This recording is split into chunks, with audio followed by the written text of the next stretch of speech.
I mean, let's talk about capitalism for just a minute. Yeah, was it yesterday? Elizabeth Warren, Michael Moore, Bernie Sanders, whose combined net worth, okay, they could buy and sell me a gazillion times. These are three multimillionaires sitting around selling socialism. Listen to this. Over the last 40 years, the middle class of this country has declined while oligarchy is on the rise. It's so crazy, the rich right now, the greed, the level of greed. This is an organized effort just simply to take over our government and make the government work better and better for a thinner and thinner rich slice in America. Like us, people who are sitting there. I mean, let's talk about this for a minute. What is the problem with capitalism? Capitalism is a brilliant system, which I don't think you can have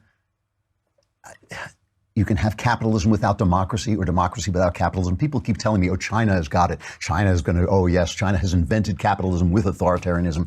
Talk to me again in 10 years, because I think China will be in economic collapse or will have democratized, one or the other. But what is wrong with capitalism? Capitalism is a system, just like American democracy. The American Republic is also a system that pits our natural instincts against one another for the common good.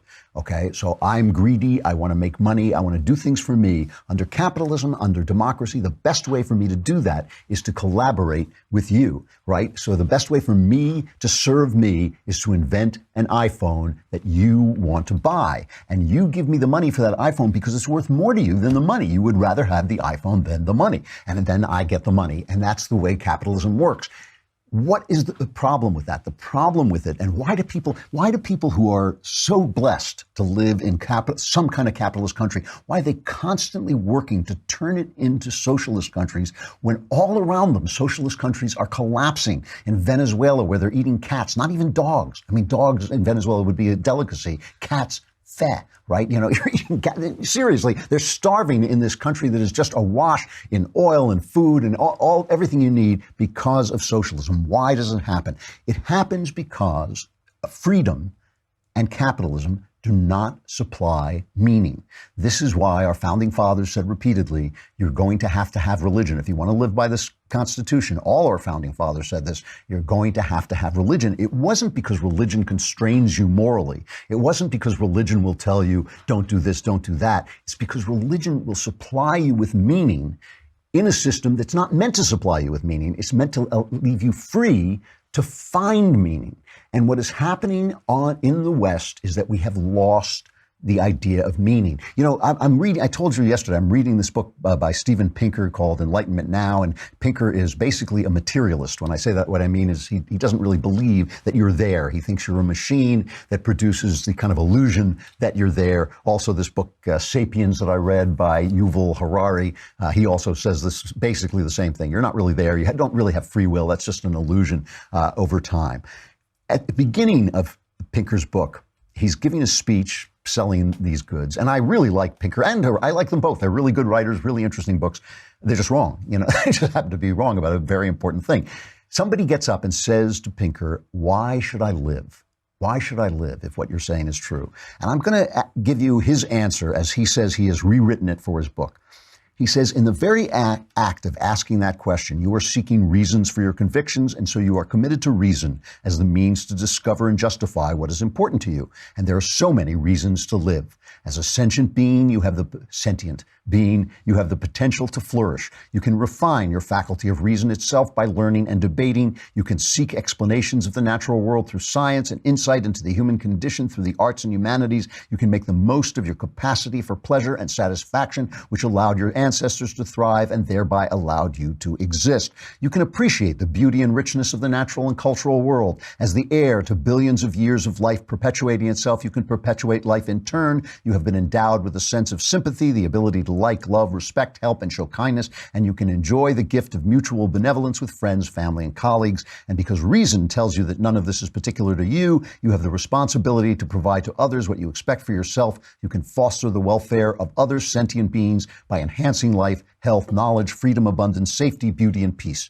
History shows that when we sympathize with others and apply our ingenuity to improving the human condition, we can make progress in doing so, and you can help to continue that progress. All of those are beautiful things. None of them answer the girl's question. The girl's question is, why should I live? That means she needs a purpose. It's not meaning comes through purpose. All the things that he talks about are pleasures. They are deep, deep pleasures, very important, and they do enhance life. But let me just give you a reason why it's not a sufficient answer. If I took a gun and held it to your head every single day, I followed you with a gun to your head and told you what to do, and all my advice was good. I told you how to take care of your health. I told you how to treat your wife. I told you how to raise your children. I told you what job to take. And all my advice was right. Your life went great. You lived long and prospered. You were healthy. Everything went great. Your wife loved you. Your kids loved you because of everything I was telling you to do with that gun to your head. And you lived to be 100 and died suddenly in your sleep. I would have taken away from you everything that matters, because it's all about your purpose, and your purpose depends on your free will and your presence as a human being, as an actual being expressed through your body.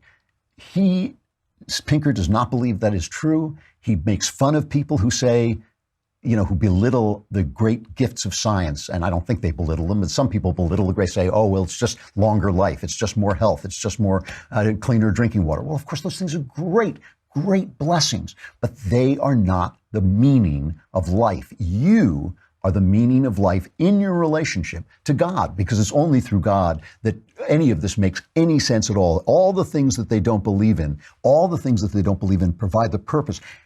If you don't believe in free will, how can you believe in freedom? If you don't believe in free will, why should people be free? I mean, you would have to make some kind of complex game theory argument that only working together could we come up with the right answers. But that's not true, and they don't believe it. Obama was always saying, I wish I could just rule by the experts, but we have all these annoying democratic laws. Freedom is there for you to find the meaning and purpose of your life, the development of yourself into its fullest expression of what God intended you to be. If you don't believe in that, you have lost the plot of freedom.